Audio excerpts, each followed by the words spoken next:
મુખારવિંદથી અલૌકિક દિવ્ય વાણી નીકળી, વલ્લભ સાખી કહેવાય. જો સાખીના અનેક અર્થો હોય છે.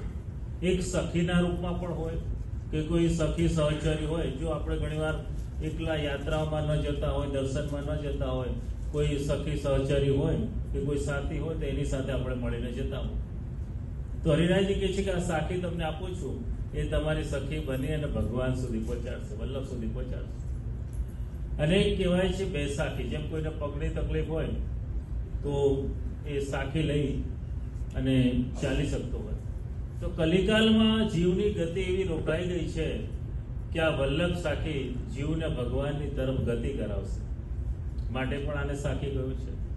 તો અનેક અર્થો છે આ સાખીના કે વલ્લભ સાખી કહે. અને વલ્લભ એટલે કે પ્રિય, જે બધાને પ્રિય છે. સંસ્કૃતમાં વલ્લભ શબ્દને પ્રિય કહેવાય. તો જે બધાને પ્રિય છે એ વલ્લભ છે.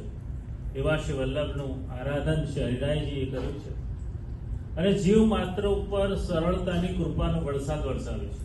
જો સંસ્કૃત ભાષાના મોટા મોટા ગ્રંથો જીવ ઘણીવાર સમજી શકતો નથી હોતો, એટલે આ સરળ સાખીઓ બનાવી કે સામાન્ય માણસ પણ જેને ગઈ શકે, ગુણગાન કરી શકે, શાસ્ત્રોને સમજી શકે એવી સરળ કૃપા શ્રી હરિરાયજી કરી છે આ વલ્લભ સાખીની રચના દ્વારા.